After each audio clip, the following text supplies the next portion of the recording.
2025년 4월 20일 오늘 일요일, 오늘 부활절이기도 합니다. 대한공화국 디지털 실록을 기술하겠습니다. 마침 부활절이니까 부활절과 또 하나의 성탄절에 관해서 말씀드리겠습니다. 기독교에 굉장히 중요한 두 가지 절기인데요. 성탄절은 아시다시피 예수 그리스도가 탄생한 날이고, 부활절은 예수 그리스도가 부활한 날입니다. 그 성탄절은 12월 25일인데요. 12월 25일이 우리나라로 말하면 동지하고 비슷한 날짜예요. 동지가 12월 한 23일쯤 걸리니까. 그 무슨 날이냐면은 동지 때 해가 가장 짧았다가 그 다음 날부터는 이제 해가 길어지는 거죠. 그래서 그거를 해의 생일이라 그래요. 태양의 생일.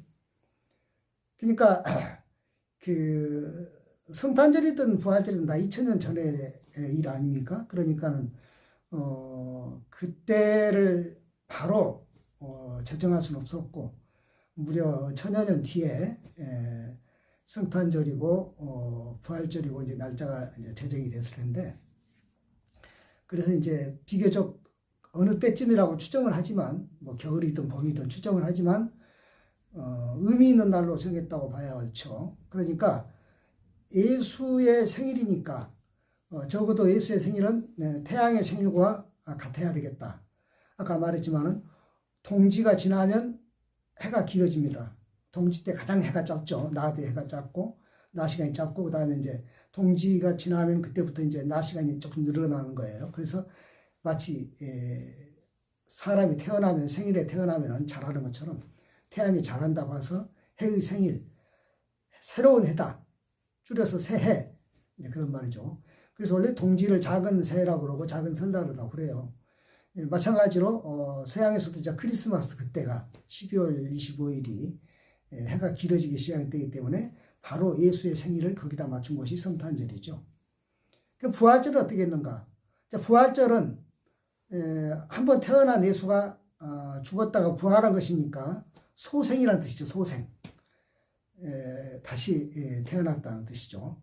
그럼 소생한다 그럴 때는 이제 겨울이 아니죠. 언제입니까? 봄이죠. 봄에 풀도 다 이렇게 새로 나고 그러잖아요. 꽃도 새로 피고. 소생한다.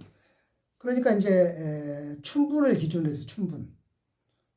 춘분이라는 것은 뭐냐면은, 우리 동양에서는 춘분이라고 하는데 서양에서는 춘분이라고 말하지는 않죠. 근데 무엇은 똑같아요? 춘분이 밤 시간과 낮 시간이 똑같잖아요. 그죠? 그래서 그걸 봄이에요. 봄을 나눴다. 글자 그 뜻은 봄을 나눴다. 봄의 중간이다. 그 말 아닙니까? 한창 봄이다. 그런 말이죠. 춘분을 딱 기준해서, 춘분이 사계절 중에 첫 번째 아닙니까? 그 다음 춘분 다음에 첫 번째 이 만월, 우리식으로 말하면 보름달이 뜬 때. 그러니까 이제 왜 그러냐면은, 우리는 동양에서는 보름달이 음력 15일이잖아요. 근데 그 예수가 태어난 그쪽에 중동에서 보름은 이 보름달, 만월은 우리처럼 그 음력 15일 달이 아니고 거기는 초하루 달이에요. 그러니까 좀 이제 반대죠. 거기는 이제 큰 만월이 이제 초하루예요. 그러니까 이제 춘분에서 초하루, 그러니까 만월이 되었을 때, 그리고 그 만월 다음에 오는 첫 번째 이제 일요일, 그날이 부활절입니다. 이번 같은 이제 마찬가지죠. 춘분 다음에 첫 번째 만월, 다음에 일요일. 그러니까 4월 20일 오늘이 이제 부활절이 된 것이죠. 근데 부활절은 날짜가 매년 다르죠. 왜 그러냐면은, 춘분은 되게 일정한데 3월 22일 정도 일정한데, 이 춘분 다음에는 보름달은 일정하진 않아요. 언제 그러니까 만월은 자꾸 보름달이라고 하면 15일 생각하니까, 우리는 15일이지만 아까 중동에는 그것이 1일이라고 하지 않았어요?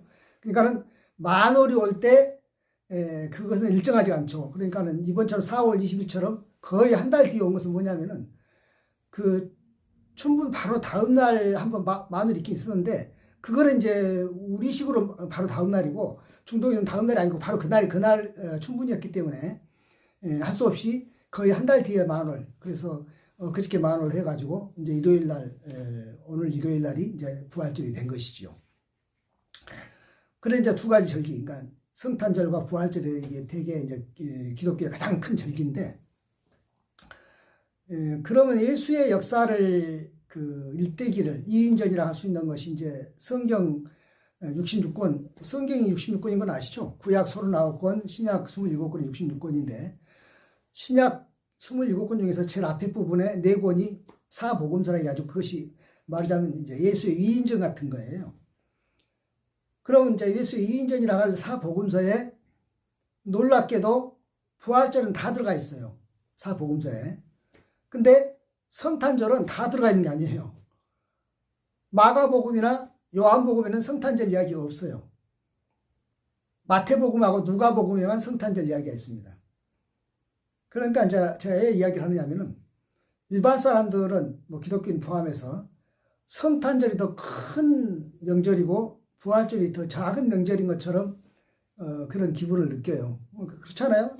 특히 이제 그 일반 사람 기독교인이 아닌 사람들도 성탄절은 막 거의 자기들 잔치인 것처럼 하지만 부활절은 조금 이렇게 거리가 한 단계 좀 멀죠. 근데 엄밀하게 말하면 사복음서가 다 취급하고 있는 부활절이 더 큰 의미가 있는 것이 아닌가. 사실은 예수가 구세주가 된 것도 부활했기 때문에 된 것이지 성탄절만으로 완성했다고 보기 어렵죠. 다시 부활해서 우리의 죄를 대속하고 부활했기 때문에 우리가 예수를 믿는 것이고 우리의 신앙이 부활신앙이지 않습니까? 이제 그렇게 이해하시면 되고요. 말 나온 김에 이제 그 성경이 66권에 대해서 대충 이야기를 하겠습니다. 그러니까 성경 66권을 물론 저는 뭐 한 8번을 다 읽었기 때문에 한 거의 10한 몇 년을 거쳐서 그 중에 또 이제 2번은 중국어 성경을 읽었어요. 6번은 한국어 성경, 2번은 중국어 성경을 읽었는데 그래서 제가 이제 중국어 독해 능력은 뭐 솔직히 뛰어나죠. 뛰어난데 뭐 그래도 독해 능력 뛰어난 거하고 이제 그 프리토킹 하는 거하고는 다르더라고요. 여전히 이제 청해 능력과 그 뭡니까 이 말하기 능력 이런 것이 조금 만족스럽지는 않는데 그건 여담이고요. 그러니까 이제 성경을 다 읽어야 좋다고 저는 말하겠지만 누구나 그렇게 되는 건 아니죠. 신인도 아니고 양이 많으니까. 그러면 선택적으로 읽으시라는 이야기를 권하고 싶어요. 그러니까 뭐 사복음서는 아까 뭐 부활절 뭡니까 성탄절이 빠진 것은 마가복음하고 요한복음에 빠졌다는 이야기를 했는데 뭐 그렇거나 말거나 사복음서 다 읽을 필요는 있는 거고요. 그 다음에 이제 사복음서 뒤에 가면 이제 그 사도행전이라고 초대교회 역사가 있죠. 그거 다 읽어야 되고 그 다음에 이제 사도행전 뒤에 가면 로마서가 있어요. 로마서가 이제 바울 서신이라고 그러는데 바울 서신이 27권 가운데 반절이 바울 서신이거든요. 근데 순서는 로마서 제일 먼저 쓰인 건 아니에요. 차라리 그보다 먼저 쓰인 건 더 뒤에 있고 바울 서신 중에 로마서를 앞에 뒀다가 무슨 말이냐 로마서가 중요하니까 앞에 둔 거예요. 그러니까 바쁘신 분들은 로마서만 읽어보고 나머지를 뒤에 읽어야 되는 건 그때 순서대로 읽으시면 되는데 이런 식으로 구약도 마찬가지예요. 구약도 제일 앞에 이제 창세기, 출애굽기 이렇게 나오잖아요. 그 모세오경이 가지고 신명기까지 모세오경인데 다 읽어야죠. 물론 읽어야 되는데 선택적으로 읽는다고 하면 창세기하고 출애굽기 2권 정도 읽으면 되겠어요. 그리고 신약도 아까 말했지만은 로마서까지. 그 다음에 그러니까 순서를 그냥 창세기부터 요한계시록까지 쫙 읽겠다고 이렇게 순서대로 읽어 나가는 것은 그렇게 좋은 방법은 아닌 것 같아요. 왜냐하면은 먼저 뽑아서 읽어야죠. 좀 더 나머지를 읽는 데는 좀 시간이 모자랄지 모르니까 우선 중요한 것들 먼저 뽑아서 읽고 그 나중에 빼면 되니까. 그러니까는 항상 창세기부터 요한계시록까지 꾸준히 읽겠다는 생각보다는 뚝뚝뚝뚝 읽고 그 다음에 뚝뚝뚝뚝 이렇게 하시면 되는데 그 다음에 역사서도 그래요. 구약 역사서도 열왕기서라는 게 있고 역대기서라는 게 있어요. 두 가지 다 이제 열왕기서도 상권하고 역대기서도 상권하고 그러는데 같은 이스라엘 역사인데요. 그것도 이제 뭐 다 읽으면 좋지만은 시간이 없거나 선택적으로 읽으려면 열왕기만 읽으세요. 역대기는 빼버리고. 왜 그러냐면 역대기는 우리식으로 말하면 용비어천가식이에요. 그러니까 막 그 용비어천가가 뭔지 알죠? 그 세종께서 자기 조상들을 그냥 뭐 조상이라 해봐야 뭐 할아버지가 이성기 아닙니까? 근데 그 이때까지만 해가지고 막 찬양해놓은 그런 글 아닙니까? 역대기가 마치 그렇거든요. 그러니까 역대기는 좀 나중에 시간 있을 때 보는 걸로 하고 열왕기를 먼저 읽는 거죠. 열왕기 상하를 역대기 상하는 뒤로 미루고 이런 식으로. 그 다음에 이제 시집만 모아놓은 것이 어디냐면 이제 욥기서부터 시집이거든요. 욥기서, 시편, 뭐 잠언 이런 식으로 나가잖아요. 근데 욥기서를 꼭 읽으세요. 욥기서는 그 시가문 시집인데 시편이나 이런 거 읽기 전에 먼저 앞에 있어요. 또 욥기가 제일 앞에 있는데 중요해요. 욥기서는 굉장히 신앙 간증문 같은 시기 때문에 좋아요. 시편은 어떻게 보면은 그 뭡니까 그냥 노골적으로 뭐 찬양하는데 그친다거나 아니면 자기 간증 뭡니까 이렇게 간구하는 것, 구하는 것을 많이 했다면 욥기는 굉장히 그 신앙의 내적 갈등 그런 것을 많이 이렇게 담고 있기 때문에 중요하거든요. 그리고 이제 다음에 선지서가 나와요. 대선지서, 소선지서 그러는데 거기도 제일 앞에 뭐가 있냐면 이사야서가 있어요. 그 이사야서가 제일 먼저 쓰였기 때문에 앞에 있는 게 아니고 오히려 이사야 아버지 아모스는 뒤에 있어요. 아모스서는. 그게 무슨 말이냐면 선지서 중에서 가장 중요한 책이기 때문에 이사야서를 제일 앞에다 놓은 거예요. 그 이사야서가 왜 중요하냐면 이사야 선지자 이전에 그 유태교라는, 원래 기독교가 전신 유태교 아닙니까? 유태교라는 게 뭐냐면 거의 이스라엘 민족 종교예요. 근데 이사야에 와서, 이사야 선지자에 와서 민족 종교인 유태교를 말하자면 그 세계 종교로, 세계 만민의 종교를 이렇게 키우는 의미가 있어요.